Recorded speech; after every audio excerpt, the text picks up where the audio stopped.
Aujourd'hui, la Joconde est le tableau le plus célèbre du monde. Des millions de personnes font la queue pour le voir. Parfois sans vraiment savoir pourquoi. Mais a-t-elle toujours été cette icône mondiale?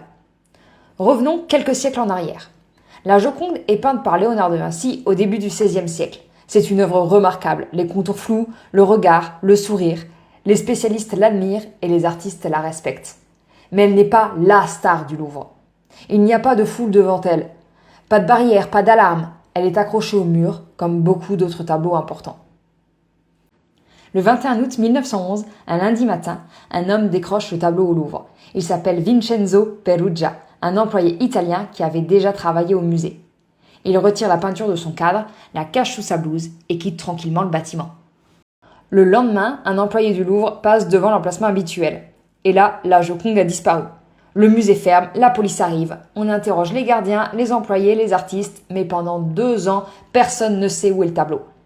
Et c'est là que tout change. La presse est en plein essor et les journaux du monde entier s'emparent de l'affaire. La Joconde est partout, en une des journaux, dans les caricatures, sur des affiches.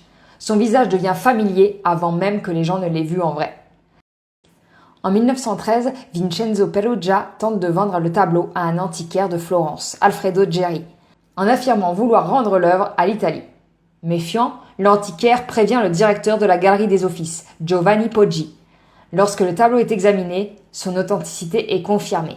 La police italienne arrête alors Peruggia dans son hôtel. La Joconde est retrouvée. Avant de retourner en France, elle est exposée quelques jours à Florence, puis à Rome et à Milan. Les foules accourent. Quand elle revient au Louvre, ce n'est plus le même destin. Avant 1911, c'était une œuvre importante. Après 1911, c'est le tableau disparu puis retrouvé. Le public veut la voir parce qu'il la connaît déjà. Pas seulement pour sa technique, pas uniquement pour Léonard de Vinci, mais parce que la Joconde est devenue célèbre. Elle envahit la culture populaire, on la détourne, on la parodie, on la transforme en icône. Même ceux qui n'aiment pas l'art la connaissent. Elle n'est plus seulement un tableau, elle est devenue un symbole. Sans le vol de 1911, il est très probable qu'elle serait restée un chef-d'œuvre parmi d'autres.